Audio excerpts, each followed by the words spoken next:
Bismillahirrahmanirrahim. Assalamualaikum warahmatullahi wabarakatuh. Alhamdulillahi rabbil alamin. Wassalatu wassalamu ala rasulillahil karim. Nabiyyina wa sayyidina Muhammadin al-amin. Wa ala alihi wa sahbihi ajma'in. Wa ba'd. Saudara-saudariku, shaimin, shaimat, dimanapun berada, Alhamdulillah, seluruh curahan nikmat yang Allah anugerahkan kepada kita semua selaku hamba-Nya sampai detik ini telah mengantarkan kita khususnya dalam perjalanan waktu ke 10 hari di penghujung Ramadan 1445 Hijrah. Nikmat yang istimewa, keberkahan yang begitu agung, tak terasa telah kita lewati setidaknya kurang lebih 20 hari berjalan selama Ramadan.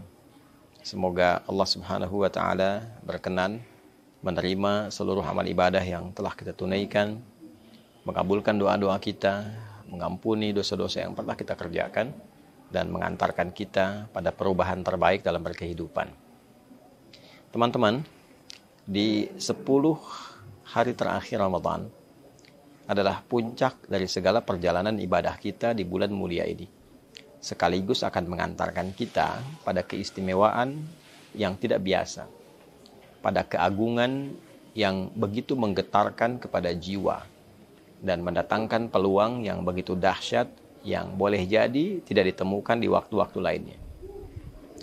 Terekam dalam hadis riwayat Al-Imam Al-Bukhari yang tersambung sanadnya pada ibunda kita yang sangat mulia, Sayyidah Aisyah radhiyallahu taala anha. Didokumentasikan riwayat ini oleh Al-Imam Al-Bukhari dalam kitab sahihnya nomor hadis 2024. Sayyidah Aisyah menyampaikan, atau kama qalat, "Idza dakhala al-'ashru min Ramadan." Di riwayat lain, "Idza dakhalatil 'ashru."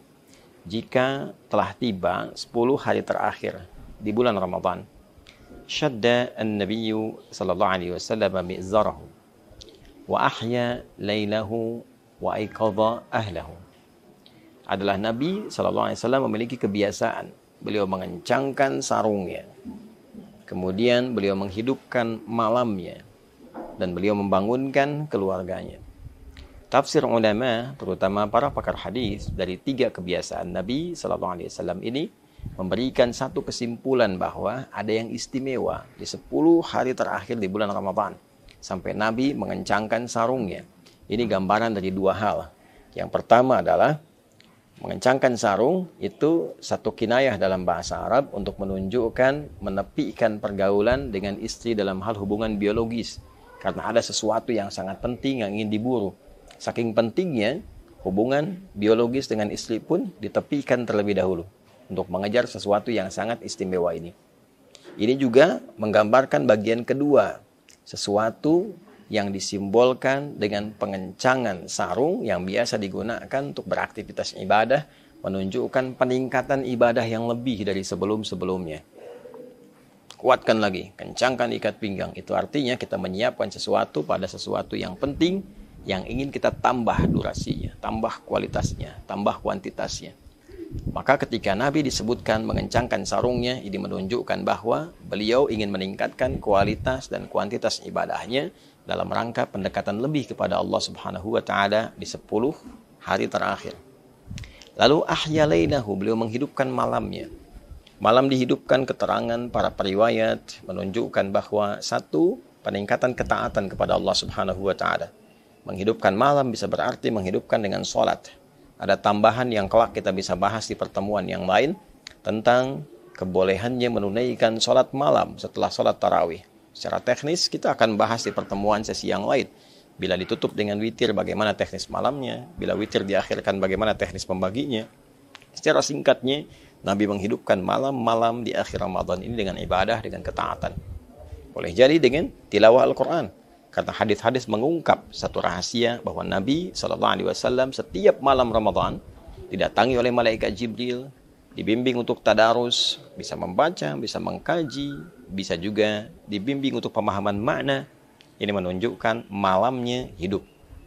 Wa aiqadha ahlahu, dan beliau membangunkan keluarganya. Beliau menginginkan tidak hanya sebagai pribadinya yang saleh, tapi juga memberikan keteladanan pada umatnya, keluarganya, dibangunkan, dihidupkan, dan diarahkan untuk meningkatkan giat rutinitas di malam-malam Ramadan. Para pakar merinci yang dimaksud membangunkan keluarga ini adalah mengarahkan mereka untuk meningkatkan sholat di malam-malam Ramadan. Pertanyaannya teman-teman, apa yang menjadikan kegiatan ini begitu kuat dilakukan? Motivasi apa yang menjadikan Nabi SAW memberikan contoh langsung kepada kita dengan mempraktikkan hidupnya malam-malam 10 terakhir Ramadan, hidupnya hari-hari 10 terakhir Ramadan? Tiada lain, para ulama menyimpulkan bahwa terdapat keistimewaan yang kiranya belum tentu didapatkan di 10 hari pertama, 10 hari kedua di bulan suci Ramadan itu. Apa yang bisa diraih di 10 hari terakhir ini? Beberapa ulama merinci keterangan yang disambungkan pada riwayat-riwayat yang sahih dari Nabi SAW adalah yang pertama, peluang yang sangat besar untuk mendapatkan malam Al-Qadar. Malam Al-Qadar tentu kuasa Allah untuk menurunkannya. Bisa di awal Ramadan, pertengahan Ramadan, atau bahkan akhir Ramadan. Namun kebiasaan yang berlangsung pada kehidupan Nabi SAW, salah satu riwayat sering menunjukkan bahwa kedatangan malam Al-Qadar seringkali terjadi di akhir-akhir Ramadan. Tepatnya di antara 10 malam-malam akhir Ramadan. Sehingga beberapa riwayat pernah menunjukkan, ada yang menyimpulkan pernah terjadi malam 27, ada yang menyimpulkan pernah terjadi malam 23, sehingga dari untayan riwayat ini ada yang bahkan memburu malam-malam ganjilnya. Sekalipun kuasa Allah bisa mendatangkan di malam genapnya, ganjil bisa, genap bisa. Artinya 10 malam terakhir Ramadan begitu istimewa. Saat seseorang mendapati malam Al-Qadar itu, artinya ia mendapatkan anugerah tak terkira. Semua kegiatan yang dikerjakan dalam bentuk ibadah dilipat gandakan sampai dengan lebih dari 1000 bulan. Bila 1000 bulan saja kita konversi, setidaknya ada 85 tahun, maka sekali baca Al-Quran, satu huruf nilainya sama dengan 85 tahun kita membacakan itu. Nun, baru nun saja, dapat pahala baca nun selama lebih dari 85 tahun. Maka bagaimana dengan orang yang sholat sunnah? Bagaimana dengan orang yang istighfar? Bagaimana dengan orang yang berdoa? Kualitasnya semakin menjadi luar biasa. 10 malam terakhir adalah puncak dari pembuktian semua hasil ibadah kita di 10 hari pertama dan 10 hari kedua. Saya sering gambarkan kalau orang sudah merasakan nikmatnya satu makanan, tentu dia akan berburu lebih kuat lagi tentang makanan itu. Kalaupun kita kasih contoh yang sederhana, 10 hari pertama diberi kerupuk, 10 hari kedua diberi kerupuk. Begitu masuk 10 hari ketiga, bukankah kita sudah menunggu kerupuknya? Apalagi kalau menunya begitu lezat. Maka orang-orang yang menikmati 10 hari pertama, 10 hari kedua, dia akan semakin mengencangkan ikat pinggangnya untuk menghidupkan 10 hari terakhir, karena ini puncak Ramadan. Belum tentu bertemu dengan Ramadan di tahun yang akan datang. Karena itulah kemudian 10 hari terakhir ini adalah puncaknya kita berdoa. Optimalkan, boleh jadi itu menjadi puncak dari jawaban. Puncak kita bertobat. Dan puncak kita menunjukkan kesungguhan kepada Allah saat sebagian orang-orang yang bahkan mengatakan beriman sedang disibukkan oleh urusan dunianya. Betapa sebagian sudah berpikir tentang mudik. Tidak salah, sah-sah saja. Dan boleh jadi kita berhusnudzan di perjalanan mereka mengisi dengan tilawah, mengisi dengan ibadah, alhamdulillah. Sebagian masih sibuk dengan berdagang, mengejar setoran, mengejar THR, mengejar pembagian, bahkan mengejar untuk target lebaran. Berapa omset yang harus didapatkan. Di saat orang mengejar omset dunia, ada orang yang berpikir investasi mengejar omset akhirat. Maka dia tukar dunianya untuk mengejar akhiratnya. Dan itu luar biasa. Pada saat itu bisa kita lakukan, maka rahmat Allah turun dengan lebih luas di situ. Pertaruhan antara akhirat kita yang meninggalkan sementara kegiatan dunia atau kita tarik dunia menuju akhirat, itulah yang berpeluang besar menghadirkan rahmat Allah sehingga mampu membebaskan kita dari ancaman neraka. Itu sebabnya 10 hari terakhir sebagian ulama berkomentar bahwa ini potensi besar untuk membebaskan kita dari jeratan neraka. Itqum minan nar.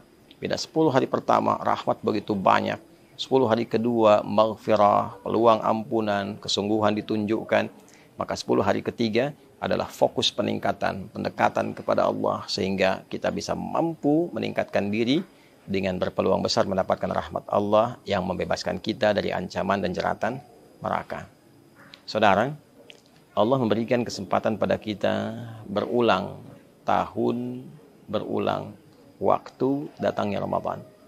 Mungkin yang sebelumnya belum optimal, sebelumnya lagi belum bisa maksimal. Jika Allah sudah berikan berulang selama hidup sampai detik ini belum mampu kita manfaatkan, berapa Ramadan lagi yang kita butuhkan untuk bisa mengoptimalkan diri kita mendekat kepada Allah Subhanahu wa taala.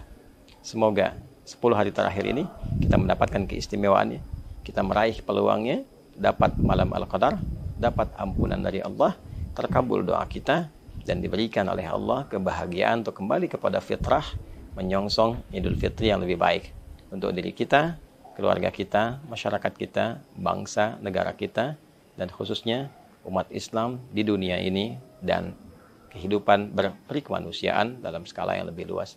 Rabbana taqabbal minna innaka antas sami'ul alim wa tub 'alaina innaka antat tawwabur rahim. Wa sallallahu ala sayyidina Muhammad wa ala alihi wa sahbihi ajma'in. Wa akhiru da'wana alhamdulillahi rabbil alamin. Adi Hidayat Mira. Assalamualaikum warahmatullahi wabarakatuh.